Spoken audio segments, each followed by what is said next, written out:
नमस्कार दोस्तों, मेरा नाम है अंकित मौर्य और आप देख रहे हैं वाईफाई टॉपर्स। आज का हमारा पहला क्वेश्चन है, भारत पर शासन करने वाला पहला मुस्लिम राजवंश कौन सा था? चार ऑप्शन आपके सामने दिए गए हैं। पहला है खिलजी वंश, गुलाम वंश, तुगलक वंश, लोधी वंश। अगर आपको सही आंसर पता है तो कमेंट बॉक्स में आंसर दीजिए, अदरवाइज मैं बता रहा हूं। तो इस क्वेश्चन का जो आंसर है बहुत ही आसान है। ऑप्शन बी जो है इस क्वेश्चन का राइट आंसर है। गुलाम वंश जो था पहला मुस्लिम राजवंश था जो कि भारत पे आया था। ठीक है, अब इससे बहुत सारे क्वेश्चंस आते हैं। ये तो बहुत ही इजी मैंने क्वेश्चन लिया है। हम बात कर रहे हैं इस क्वेश्चन कौन से टॉपिक से, तो हम बात कर रहे हैं किसकी? सल्तनत काल की। ठीक है, किसकी बात कर रहे हैं? सल्तनत काल की। हमें पता है सल्तनत काल में कितने राजवंश आए थे, तो टोटल 5 राजवंश आए थे।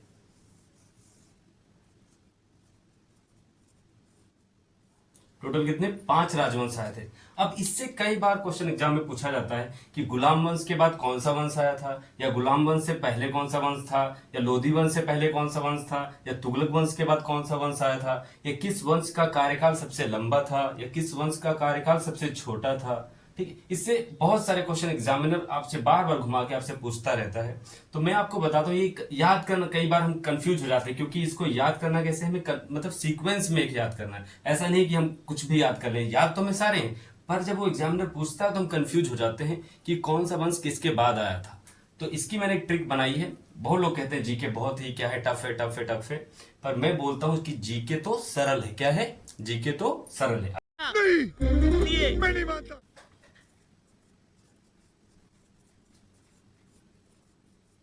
अब जीके क्या हो गई? सरल होगी।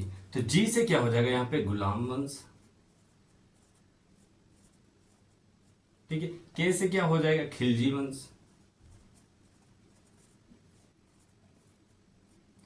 ता से क्या हो जाएगा? तुगलक वंश।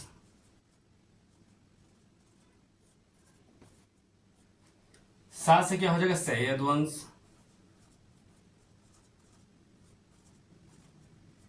और ला से क्या हो जाएगा? लोधी वंश।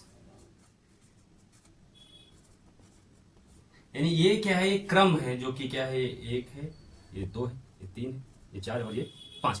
पांचों जितने भी राजवंश थे सल्तनत काल के हमने लिख दिए। अब एक क्रम हमें पता चल गया। किसकी ट्रिक? ये ट्रिक है हमारी। इस ट्रिक के माध्यम से जीके तो सरल है, हमें पांचों राजवंश याद हो गए एक सीक्वेंस में। अब एग्जामिनर आपसे कैसे भी पूछ ले कि खिलजी वंश के बाद कौन सा वंश है, आप बता देंगे तुरंत तुगलक वंश। तुगलक वंश से पहले कौन सा था? खिलजी वंश। सैयद वंश से पहले कौन सा था? तुगलक वंश। सैयद वंश के बाद कौन सा वंश था? लोधी वंश। और आखिरी वंश कौन सा था सल्तनत काल का? तो आप बता देंगे लोधी वंश था। अब एग्जामिनर आपसे क्या पूछेगा? इनके कार्यकाल पूछ लेगा कि कब से कब तक था। तो हमें ये इतना तो पता ही है कि 1206 से लेकर 1526 तक क्या था? एडी तक हमारा सल्तनत काल है। यानी 5 राजवंश है, 1206 से लेकर 1526 एडी तक क्या है? सल्तनत काल है। एक का तो हमें पता होगा कि जो गुलाम वंश होगा वो 1206 से चालू होगा, बट कितने तक होगा? फिर उसके बाद खिलजी वंश है वो चालू होगा, फिर तुगलक वंश होगा, फिर सैयद वंश होगा। अब ये जो कार्यकाल हमें याद करना थोड़ा सा मुश्किल होता है, पर हमें मोबाइल नंबर याद करना मुश्किल नहीं होता है। तो मैं आपको एक फोन नंबर लिख रहा हूं, वो याद करना है सिर्फ। क्या है? 84 30 94 37 75। 84 30 94 37 75, ये मोबाइल नंबर आप लोगों को याद करना है। इस मोबाइल नंबर की सहायता से हम इन सभी के कार्यकाल को निकाल लेंगे। देखिए कैसे। 84 का मतलब क्या है? जो गुलाम वंश है इसका कितना कार्यकाल रहेगा? 84 वर्ष। ठीक है, 30 से क्या मतलब है कि जो खिलजी वंश है इसका कार्यकाल कितना रहेगा? 30 वर्ष। फिर कितना? 94 से मतलब क्या है? जो तुगलक वंश है इसका कार्यकाल कितना? 94 वर्ष। फिर 37 से मतलब क्या है? जो सैयद वंश है इसका कार्यकाल कितना? 37 वर्ष। उसके बाद लोधी वंश जो है इसका कार्यकाल कितना हो जाएगा? 75 वर्ष। यानी कि हमें वर्षों में याद होगा कितने कितने वर्ष जो है इनका कार्यकाल रहेगा। अब इससे एग्जामिनर क्वेश्चन पूछता है कि सबसे लंबा कार्यकाल किस वंश का रहा सल्तनत काल में, तो हम तुरंत बता देंगे कौन सा? तुगलक वंश का। सबसे छोटा कार्यकाल किस वंश का रहा सल्तनत काल में? तो खिलजी वंश का, मात्र 30 वर्ष।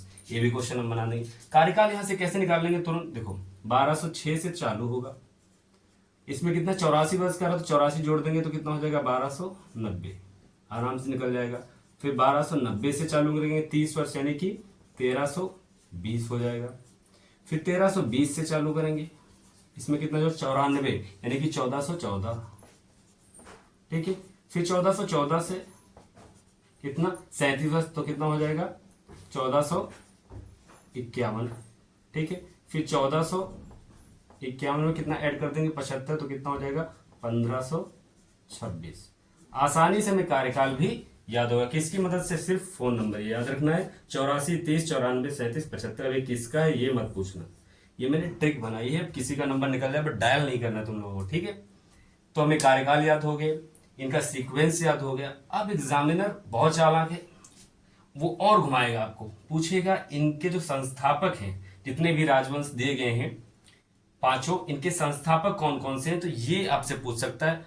1 मिनट लाइट थोड़ा सा प्रॉब्लम कर रही है। Okay guys, welcome back again. तो अब हम डिस्कशन करेंगे कि इन जो पांचों वंश हैं इनके संस्थापक कौन कौन थे, उनके बारे में हम डिस्कशन करते हैं। तो पहले मैं इस पार्ट को इरेज कर देता हूं ताकि लिखने में आसानी हो जाए।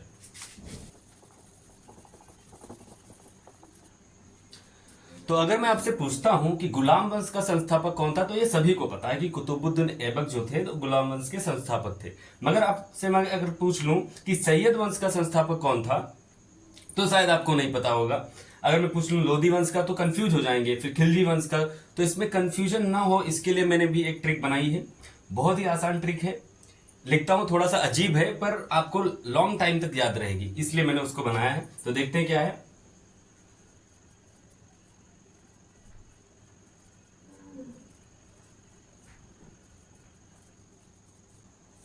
ठीक है, कुत्ता जल गया खजूर के बहाने। तो देखते हैं यहां पे, तो यहां पे का से क्या हो जाएगा कुतुबुद्दीन ऐबक। कुतुबुद्दीन ऐबक किसके हो जाएंगे, गुलाम वंश के संस्थापक। फिर यहां से जल से क्या हो जाएगा जलालुद्दीन खिलजी, खिलजी वंश का संस्थापक।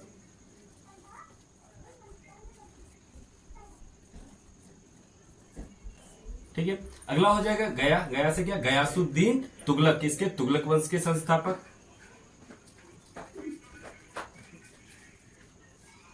ठीक है, गयासुद्दीन तुगलक। अगला कौन सा हमारा सैयद वंश, सैयद वंश के कौन थे संस्थापक, खिज्र खां। तो खजूर से क्या हो जाएगा खिज्र खां,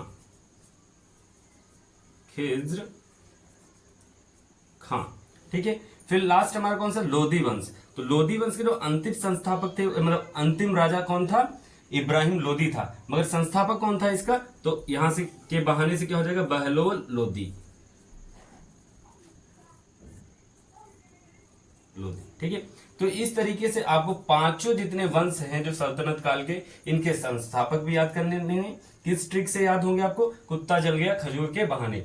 बहुत ही आसान है, अजीब है पर आपको याद दिलाएगी और कभी भी आप नहीं भूलेंगे इनके संस्थापक। और ये अक्सर क्वेश्चन एग्जाम में आता रहता है कि सैयद वंश का संस्थापक कौन होगा, तो आप तुरंत बता देंगे खिज्र खां। खिलजी वंश का गयासुद्दीन इसका खिलजी वंश का कौन सा हो जाएगा जलालुद्दीन खिलजी। ठीक है, तो इस तरीके से आपको याद रखना है।